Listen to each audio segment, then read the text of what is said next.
ये तो वही बात हो गई कि दिसंबर में शादी हुई और जनवरी में बच्चा और सीना ठोक के रहे मेरा बच्चा मेरा बच्चा मेरा बच्चा।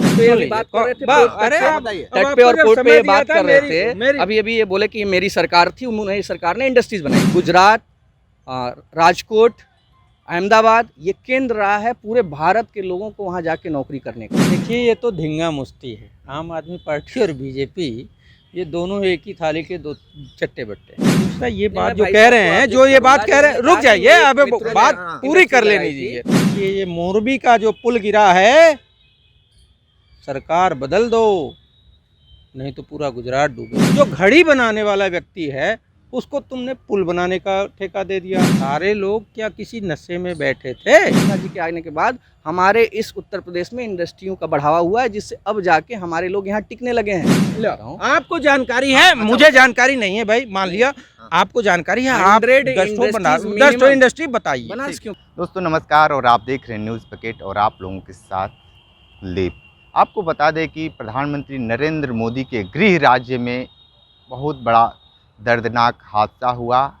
हादसे की जिम्मेदारी का जो हादसा हुआ है उसके जिम्मेदार कौन है? हमारे साथ हैं दो मेहमान हैं, एक भाजपा से हैं और एक कांग्रेस से हैं। हम इनसे बात करते हैं कि जो घटना घटी है उसकी जिम्मेदार कौन है। सबसे पहले हम उनसे बात करेंगे जो सत्ता में बैठे हैं। हेमंत जी, आप ये बताइए कि जो घटना घटा है गुजरात में उसकी जिम्मेदार कौन है, सरकार है या आला अधिकारी? देखिए, सबसे पहले तो इस घटना पे हम सभी काशीवासी शोक व्यक्त करते हैं और सारे परिजनों के साथ सहानुभूति है। ये दुर्घटना है और भविष्य में ऐसी दुर्घटना ना हो, मैं ईश्वर से, बाबा विश्वनाथ से, माँ भगवती से प्रार्थना करता हूँ इसके लिए। दूसरी चीज़ कि ये जो दुर्घटना हुई अभी इसकी विशेष जांच चल रही है। जैसा कि सभी के पास ये वीडियो आ चुका है जिसमें कुछ बच्चे उस पुल के जो हैंगिंग पुल है उसको झुला रहे हैं, ज़बरदस्ती झुला रहे हैं। उसी बीच एक दिन पूर्व नरेश बलियान आम आदमी पार्टी के जो वरिष्ठ नेता हैं उनका ये बयान आना ट्विटर पे कि कल गुजरात में कुछ बड़ा होगा। आखिर क्या बड़ा होने वाला था जो तो कुछ हुआ नहीं। इसके अलावा क्या इसमें कोई बड़ी साजिश है? चूँकि चुनावी समय है, आप अभी कुछ ही दिन बाद चुनाव है गुजरात में, क्या कुछ बड़ा वही तो नहीं होने वाला है जो उस दिन हो गया? अब इसकी विस्तृत जांच हो रही है। एक पुल का इतना विधिवत गिरना इस तरह से जल्दी आकस्मिक दुर्घटना है जो जल्दी होता नहीं है। इतने भारी संख्या में वहाँ पे अगर वो लोग थे और चूँकि पर्व छठ का पर्व था और इसमें हर जगह ऐसा वाजिब है कि जनसंख्या बढ़ जाती है थोड़ी बहुत, जितने लोग आवश्यक होते हैं उनकी गणना नहीं कर पाता या फिर सांत्वना में उसमें कि त्यौहार के उसमें छूट में थोड़ा बहुत सहूलियत मिलती है। इसमें कुछ आला अधिकारियों की कमी भी है जो कहीं मिली भगत में तो नहीं है। उस कंपनी पे एफआईआर भी, और रीवा जो कंपनी है उस पर तत्काल प्रभाव से एफआईआर की गई है, उसकी एसआईटी जांच करना शुरू कर दी है। तो दुर्घटना बहुत बड़ी है और इसके साथ पूरे भारतवर्ष के लोग शोक संवेदना व्यक्त कर रहे हैं। माननीय प्रधानमंत्री जी खुद इसकी इंस्पेक्शन डायरेक्टली कर रहे हैं, वहाँ मौके पे गए, सारी परिजनों के साथ मिले हैं। उनके लिए 5-5 लाख रुपए का जो भी उनके परिवार को सपोर्ट दिया जा सकता है वो अलग से मिला है। प्रधानमंत्री राहत कोष से अलग पैसे दिए गए हैं, राज्य राहत कोष से अलग पैसे दिए हैं। मैं यही कहूँगा कुलदीप जी, जो इसमें जो जांच चल रही है इस जांच की रिपोर्ट आने दी जाए। ये मात्र एक छोटी सी घटना नहीं है, इसमें ज़रूर कोई बड़ी साजिश है, उसका खुलासा जल्दी हो जाएगा। ठीक है, ये आरोप लगा रहे हैं आम आदमी पार्टी के ऊपर, ये कितना सही है आप बताएं? देखिए ये तो धींगा मुश्ती है। आम आदमी पार्टी और बीजेपी ये दोनों एक ही थाली के दो चट्टे बट्टे। तो भाई साहब जो कह रहे हैं उसके लिए इनको पहले ये सोचना चाहिए कि मोरबी पुल गिरा साजिश है, छोटी सी घटना है, संवेदना व्यक्त करते हैं, पूरा देश संवेदना व्यक्त करता है। जो लोग हताहत हुए हैं बहुत तो गणना ही नहीं है, मीडिया में रिपोर्ट ही पूरी नहीं आ पा रही है। लेकिन भाई साहब को प्रधानमंत्री जी का बंगाल का एक बयान याद करना चाहिए। बंगाल में भी एक ऐसा ही दुर्भाग्यपूर्ण दुर्घटना हुई थी। दुर्घटनाओं पे हमारे नेता ने कहा कि कोई राजनीति नहीं होगी, लेकिन हर जगह राजनीति करना बीजेपी का काम है। प्रधानमंत्री जी ने कहा था कि देखिए ये पुल भगवान ने गिराया है, और चुनाव के समय इसलिए गिराया है कि पता चलेगा जैसे पुल गिर रहा है वैसे बंगाल गिरेगा। समझ रहे हैं? तो प्रधानमंत्री जी को उसी पे फिर से बोलना चाहिए, देखिए ये मोरबी का जो पुल गिरा है, सरकार बदल दो, नहीं तो पूरा गुजरात डूबेगा। अभी तो चंद लोग डूबे हैं।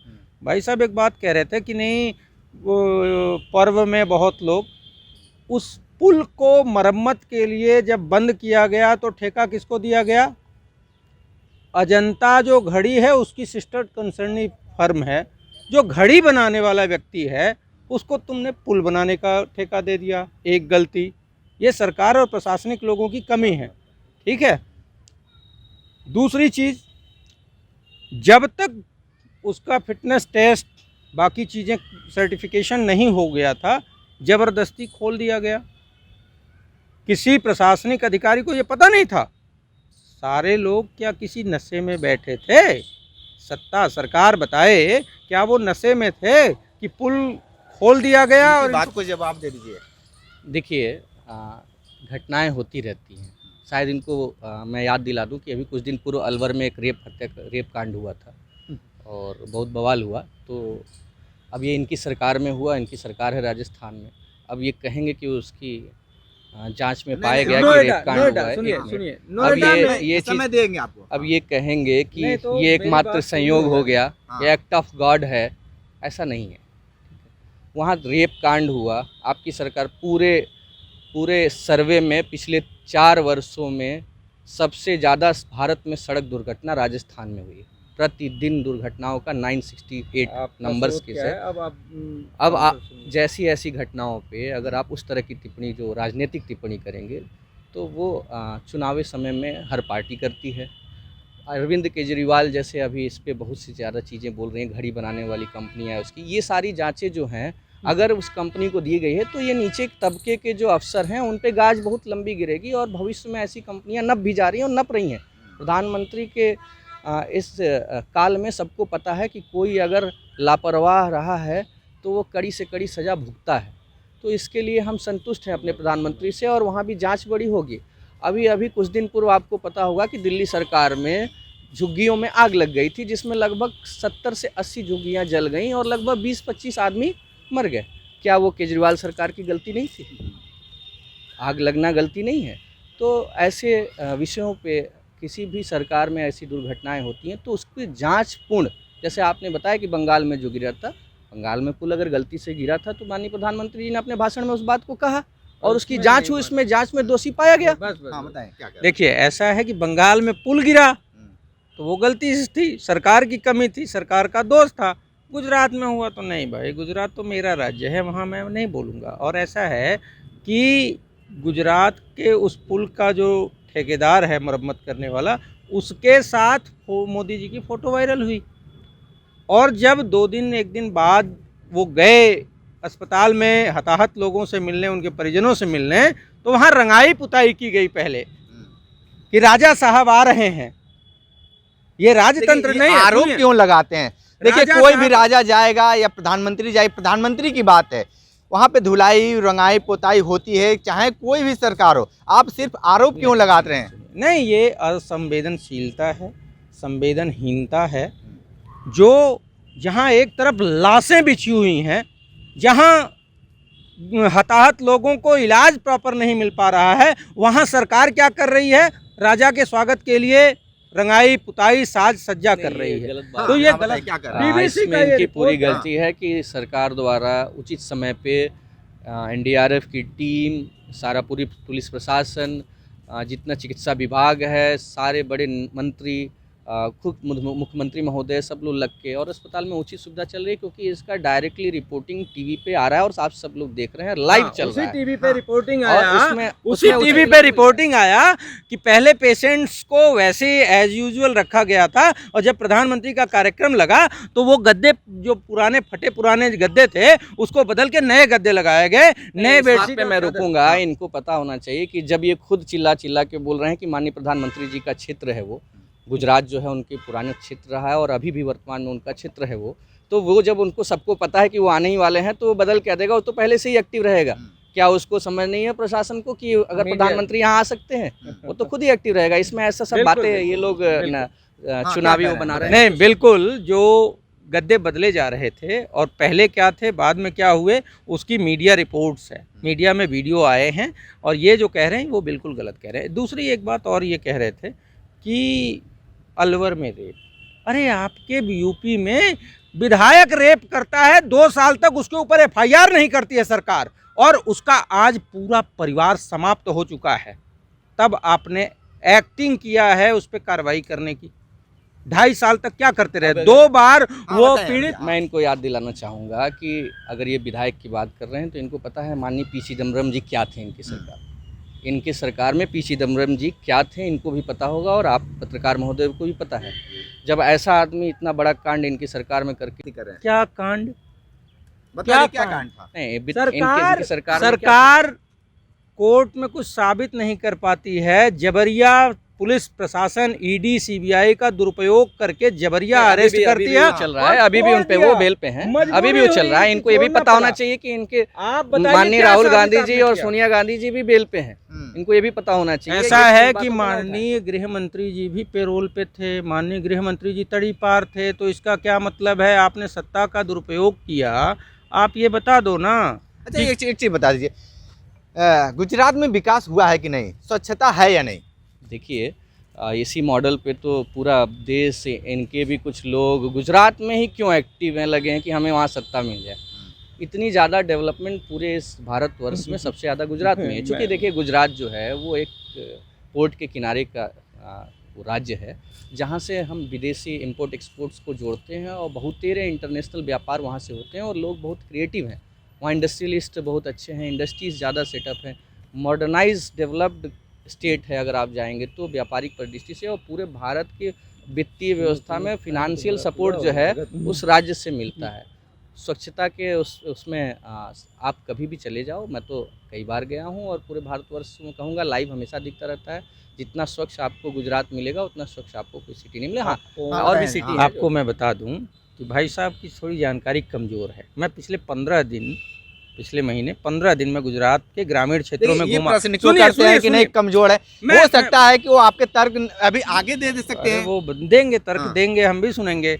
लेकिन ऐसा है कि जो यूपी और बिहार के लोग गए या जो ढिढोरा पीटा जा रहा है गुजरात मॉडल, महाबोकस मॉडल है। अहमदाबाद, सूरत, बड़ोदरा, राजकोट, यही कुछ शहरों में लोग गए, वहीं काम किया और कहा कि रोड अच्छी है, डेवलपमेंट है, फैक्ट्रियां हैं। लेकिन इससे इतर गुजरात का लगभग 2/3 हिस्सा जो गांव में बसता है वहाँ महा बेकारी है, गरीबी है। आप वहाँ के लोगों का पहनावा देख लेंगे तो आपको ये समझ आएगा कि ये लोग गरीबी से किस कदर त्रस्त हैं। देखिए ये झूठ बोल रहे हैं। बात को ऑब्जेक्ट और करूंगा। मैं बात पूरी कर लूं, मैं आपको पूरी बात कर लूं। मैं मसला ये है कि जो तटीय क्षेत्र की बात ये करते हैं, उस तटीय क्षेत्र में मुंद्रा पोर्ट पे हजारों टन पाया गया अफीम, लाखों करोड़ का पाया गया। तो पूरे गुजरात का जो मॉडल है, जो इनके कारोबारी मित्र करते हैं, वो कारोबारी मित्र स्मगलिंग करते हैं। मैं एक खुला बात कह रहा हूँ, वहाँ सिर्फ स्मगलिंग होती है और कौड़ियों की ज़मीन लेके किसानों से अडानी को सौंप दी जाती है। ये जो बात कह रहे हैं कितनी सही कह रहे हैं? देखिए अगर इनको ड्रग्स जानकारी के पकड़ी लिए गई बता थी कि दूं, नहीं? इसके पूर्व अभी ड्रग्स पकड़ी गई थी कि इनकी नहीं? कंबाइन सरकार महाराष्ट्र में थी और वहाँ सबसे ज़्यादा ड्रग्स का हाला बोल हुआ, आपको भी पता है। और आज भी अभी नारकोटिक्स बोर्ड ने लगभग विगत 1 महीने में जितनी ज़्यादा ड्रग्स भारतीय जनता पार्टी सरकार, केंद्रीय सरकार ने पकड़ी है, और अमित शाह ने खुद आके, माननीय अमित शाह जी ने कहा है इस बात को, आज से विगत 5 दिन या 6 दिन पूर्व पूरे भारत में एक बैठक हुई सारे प्रशासनिक अधिकारियों के साथ, जिसमें स्ट्रिक्टली बोला गया है कि ड्रग्स का कारोबार करने वाले ऐसे करप्ट व्यक्तियों को पकड़ा जाए और ज़्यादा पकड़ा जाए। और इनकी सरकार महाराष्ट्र में अभी जब पूर्व में थे तो आप सभी लोग को अवगत है कि कितना ज़्यादा ड्रग्स पकड़ा गया और कितनी जांचें हुई उसके बारे में। उस पे विस्तार से मैं बाकी ये बता दूं, जो अभी इन्होंने कहा कि गुजरात में मैं गया और ये देखा वो देखा। इनको पता होना चाहिए कि भारत के इस क्षेत्र के, जिसमें हम रहते हैं, पूर्वांचल क्षेत्र के तमाम वर्ग के लोग वहाँ जाके इंडस्ट्रीज पहले वहाँ इस्टेब्लिश हुई, तभी वहाँ जाके कार्य करते थे, नहीं तो यही कार्य करते। माननीय मुख्यमंत्री जी के आने के बाद, योगी आदित्यनाथ जी के आने के बाद हमारे इस उत्तर प्रदेश में इंडस्ट्रियों का बढ़ावा हुआ है, जिससे अब जाके हमारे लोग यहाँ टिकने लगे हैं। नहीं तो पूर्व में आपको और हमें सबको पता है, और आप भाई साहब को भी पता होना चाहिए कि गुजरात, राजकोट, अहमदाबाद ये केंद्र रहा है पूरे भारत के लोगों को वहाँ जाके नौकरी करने का। ये सबको पता होना चाहिए और हमें भी पता है। लेकिन अभी वन डिस्ट्रिक्ट वन प्रोडक्ट जो हमारे उत्तर प्रदेश में लाया गया माननीय मुख्यमंत्री जी द्वारा, उसकी वजह से जो हमारे यहाँ डेवलपमेंट हुआ, इंडस्ट्रियलाइजेशन हुआ है उत्तर प्रदेश में, अब धीरे धीरे हमारे यहाँ की जनता यहीं रह के कार्य करना चाह रही है और कर भी रही है। ठीक है, क्या कह रहे हैं? देखिए, ऐसा है कि जो भाई साहब इंडस्ट्रीज़ की बात कर रहे हैं गुजरात में, वो इनके सरकार में नहीं लगी, वो सारी कांग्रेस की सरकार की है। में बिल्कुल कांग्रेस की। सुन लीजिए जो ये अभी बात कर रहे थे, अरे तट पे और पोर्ट पे ये बात कर रहे थे, अभी अभी ये बोले कि ये मेरी सरकार थी, उन्होंने सरकार ने इंडस्ट्रीज बनाई, तो पोर्ट भी इनकी सरकार ने बनाई, तो इसका मतलब वहाँ जो खून का हलाहला कर रहे थे ये भी उन्हीं की सरकार ने किया, इन्हीं के मित्रगण रहे होंगे इंडस्ट्रीज। सुन लीजिए, ऐसा है कि जितना इंडस्ट्रीज गुजरात में लगी थी वो कांग्रेस की पूर्ववर्ती सरकारों ने लगाया था। और जो ये बात कह रहे हैं, गांव में बहुत बेकारी और गरीबी है, लोग बहुत त्रस्त हैं। दूसरा ये बात जो कह रहे हैं, जो ये बात कह रहे हैं, रुक जाइए, अब बात पूरी कर लेनी दीजिए। जो बात कह रहे हैं कि यूपी में इंडस्ट्री, भाई साहब से मैं 5 इंडस्ट्री का नाम पूछना चाहता हूँ और वो कहाँ लगाई गई हैं। पिछले 6 वर्षों से यूपी में सरकार है, अभी करखियाओं में लगा है प्रधानमंत्री नरेंद्र मोदी, उसका वो करके गए हैं। क्या लगा, रख कर गए हैं, क्या लगा है? अमूल का भूमि अधिग्रहण कब हुआ था? अमूल का भूमि अधिग्रहण कब हुआ था? वो यूनिट बंद कब रही थी? Minimum 100 industries minimum. नाम बता है, मैं नाम नहीं, नाम बता दीजिए, मैं नाम नहीं, किस जगह कौन सी इंडस्ट्री आपने लगाई? एक मिनट, आप उस बात को बताइए। एक मिनट, इनको जानकारी नहीं है इसलिए मैं बता रहा हूँ। आपको जानकारी है, मुझे जानकारी नहीं है भाई, मान लिया आपको जानकारी है, आप 10 इंडस्ट्री बताइए। बनारस क्यों कह रहे हैं? बताइए, मैं यूपी की बात किया, पूरे यूपी की बात। मिनिमम 100 इंडस्ट्रीज तो केवल नोएडा और गाजियाबाद में लगी हुई हैं। कौन सी? इनको एक चीज और बता दूं, इनको इंडस्ट्री मैं बता रहा हूँ, मैं इनको नाम सहित बता रहा हूँ। अभी तो आपने एक केवल बनस बताया, अभी अभी हमारे यहाँ जो सोनभद्र डिस्ट्रिक्ट है उसमें 2 बड़ी इंडस्ट्रीज आई। एक सीमेंट इंडस्ट्री आई जो ACC खुद लगाई, जो कि माननीय मुख्यमंत्री जी के कहने पर लगाई, मैं बता रहा हूँ। दूसरा आदित्य बिरला ग्रुप ने अभी अभी रिसेंट, मुझे लगता है 8 महीने या 1 साल हुआ, जो कि वर्किंग वहाँ चल रही है, आप जाके देख सकते हैं। दूसरा रवि किशन जी जो सांसद हैं गोरखपुर क्षेत्र से, आपको पता है, उन्होंने आदित्य बिरला ग्रुप की पेंट की इंडस्ट्री ले आके लगवाई वहाँ पे, गोरखपुर में इंडस्ट्री लगी है। तीसरा पेपर में लगी होगी, नहीं पेपर में लगी होगी, कार्य एक कोई इनके हिसाब से एक जो सीमेंट इनके हिसाब से एक बार में कोई इंडस्ट्री नहीं लगा, पहले से प्रोसेस। एक मिनट मैं इनको बता रहा हूँ, एक मिनट इनको बता रहा हूँ। सोलर इंडस्ट्री भी एक इंडस्ट्री है, सोलर एनर्जी पावर प्लांट। आपको याद होगा आज से 2.5 साल पहले मिर्जापुर में माननीय प्रधानमंत्री जी ने पावर प्लांट का उद्घाटन किया, वो इनको ध्यान नहीं आ रहा है। अभी आज से 2 से 2.5 साल हो गए, मिर्जापुर में सोलर पावर प्लांट बन के चालू हो चुका है, वो चल रहा है। ऐसी तमाम बहुत सी इंडस्ट्री, 4-5 तो गिनती करा दी, अब नहीं, कोई गिनती नहीं कराए हैं, ये फर्जी बोलबाला है, फर्जी बात। पेंट की इंडस्ट्री गोरखपुर में, और गोरखपुर वालों से पूछना होगा कि कहाँ है प्रभु। पेपरों में है। और जो आपने करखियाओं की उनका अमूल प्लांट कहा, वो सरकार की वो नहीं है, और वो पहले से ज़मीन अधिग्रहण था, सेज में वो ज़मीन गई थी, पहले से वहाँ प्लांट बन रहा था, और आपकी इत्तेफाक से सरकार में आके अगर उन्होंने शुरू कर दिया तो आपने कह दिया नहीं मेरा है। पूर्वांचल एक्सप्रेसवे पूर्ववर्ती सरकार में बनी, और उसके बाद आपने पूर्वांचल एक्सप्रेसवे जो है वो पूर्ववर्ती सरकार ने बनाया, 85% 90% काम उन्होंने किया, आपने फीता काट दिया, कहा मैंने बनाया। ये तो वही बात हो गई कि दिसंबर में शादी हुई और जनवरी में बच्चा, और सीना ठोक के रहे मेरा बच्चा। चलिए ठीक है, बहुत बहुत धन्यवाद आप दोनों लोगों का। तो ये 2 मेहमान थे, और भाजपा और कांग्रेस से, तो ये अपनी बातें बेबाकी दोनों लोग रखे, और देखना दिलचस्प होगा कि जो ये बातें कहे हैं लोग, आने वाले समय में चुनाव में कितना सही उतरता है, धरातल पर क्या नज़र आता है। तो लगातार ग्राउंड जीरो से रिपोर्ट दे रहे थे, हमारे साथ बने रहे न्यूज़ बकेट के साथ में, दीजिए इजाज़त, नमस्कार। पेश है न्यूज बकेट हिंदी मासिक पत्रिका। पढ़ें इस महीने की पूरी खबर विस्तार से हमारे न्यूज बकेट की मैगजीन में। हमारी ई मैगजीन को मुफ्त में पढ़ने के लिए अभी लॉगिन करें www.newsbucket.in पर। इसके अलावा रोज की ताज़ा खबरों के लिए हमारे YouTube चैनल को तुरंत सब्सक्राइब करें।